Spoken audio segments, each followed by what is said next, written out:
అందరూ దీన్ని కూరలో కరేపాకు తీసినట్టు తీసేస్తారు, కానీ ఇది మాత్రం మనందరికి చాలా హెల్ప్ చేస్తుంది. ఇప్పుడు అయన్నొద్దు, పాయింట్కి రా. ఏంట్రా అది? అదేంటంటావా? ఫైబరా? ఫైబరే కదా అని అంత తేలిగ్గా తీసుకోకు. ఫైబర్ వల్ల ఎన్నో ఉపయోగాలు ఉన్నాయో తెలుసా నీకు? నీ బ్లడ్ కొలెస్ట్రాల్ని కంట్రోల్ చేస్తుంది, నువ్వు వెయిట్ లాస్ ఫ్యాట్ లాస్ కావాలంటే హెల్ప్ చేస్తుంది, నీ గట్ బ్యాక్టీరియా హెల్తీగా ఉండేటట్టు చూసుకుంటుంది, అండ్ నీ లోపల ఉన్న చెత్తనంతా బయటకు పోవడానికి కూడా హెల్ప్ చేస్తుంది. మొత్తానికి దాని బతుకు ఆయే పని అయిపోయింది. దీనిలో కూడా 2 టైప్స్ ఉన్నాయి, ఒకటి సాల్యుబుల్ ఫైబర్, ఇంకోటి ఇన్సాల్యుబుల్ ఫైబర్. ఏదైతే మనకు వాటర్లో డిజాల్వ్ అవుతుందో దాన్ని సాల్యుబుల్ ఫైబర్ అంటాం, ఏదైతే మనకు వాటర్లో డిజాల్వ్ అవుతుందో దాన్ని ఇన్సాల్యుబుల్ ఫైబర్ అంటాం. ఈ రెండింటి మధ్య డిఫరెన్స్ ఏంటంటే, ఈ సాల్యుబుల్ ఫైబర్ అనేది మీ బ్లడ్ షుగర్ని స్పైక్ అవ్వకుండా చూసుకుంటుంది, అలాగే మీ కొలెస్ట్రాల్ లెవెల్స్ని మెయింటైన్ చేయడంలో సహాయపడుతుంది, అండ్ మీ గట్ బ్యాక్టీరియాని క్లీన్ చేస్తుంది. ఇది ఈజీగా వాటర్లో డిజాల్వ్ అవ్వడం వల్ల మనం ఈజీగా దీన్ని కన్జ్యూమ్ చేయొచ్చు.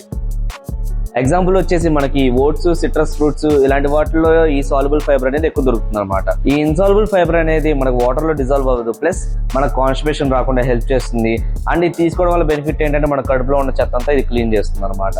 ఎగ్జాంపుల్ చెప్పాలంటే మనకి హోల్ వీట్ ఉంది కదా, అంటే గోధుమలు, లేదంటే వెజిటేబుల్స్ లైక్ కాలీఫ్లవర్, ఇలాంటి వాటిల్లో ఇన్సాల్యుబుల్ ఫైబర్ అనేది ఉంటుంది అనమాట.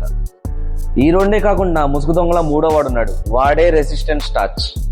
ఈ రెసిస్టెంట్ స్టార్చ్ అనేది మన కడుపులోని గుడ్ బ్యాక్టీరియా గ్రో అయ్యే విధంగా హెల్ప్ చేస్తుంది. ఇది ఒక ప్రీబయోటిక్ లాగా యాక్ట్ చేస్తుంది అనమాట. నేను చెప్పింది ప్రీబయోటిక్, ప్రోబయోటిక్ కాదు. ఈ ప్రీబయోటిక్ చేసే పని ఏంటంటే మన కడుపులోని గుడ్ బ్యాక్టీరియా గ్రో అవడానికి ఇది హెల్ప్ చేస్తుంది. అదే ప్రోబయోటిక్ మనం ఫర్మెంట్ చేసిన ఫుడ్ తీసుకోవడం వల్ల గుడ్ బ్యాక్టీరియా అనేది మన కడుపులోకి వెళ్తుంది, అది అక్కడ గ్రో అవడానికి హెల్ప్ చేసేది ఈ ప్రీబయోటిక్. ఎగ్జాంపుల్ ఏంటంటే బనానా, గార్లిక్, ఆనియన్ ఇలాంటివన్నీ ప్రీబయోటిక్ కింద వస్తుంది అనమాట. ఎర్లీ మార్నింగ్ లేవగానే హాట్ వాటర్లో తేనె కలుపుకొని తాగు, గార్లిక్ తిను మంచిది అని చెప్తా ఉంటారు కదా, ఇవన్నీ ప్రీబయోటిక్ కింద వస్తాయి. మీ కడుపులోని గుడ్ బ్యాక్టీరియా గ్రో అయ్యే విధంగా ఇవి హెల్ప్ చేస్తాయి.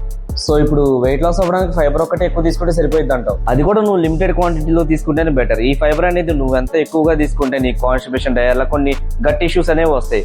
అవన్నీ రాకుండా ఉండాలంటే దానికి తగినట్టు నువ్వు వాటర్ ఇంటేక్ కూడా ఇంప్రూవ్ చేసుకోవాలి. అమ్మయ్య, మొత్తానికి ఒక ఐడియా వచ్చేస్తుంది అనమాట. ఆగాగు, అంత కంగారు పడకు, నువ్వు తెలుసుకోవాల్సింది ఇంకొకటి ఉంది. నమస్కారం, చేసుకో.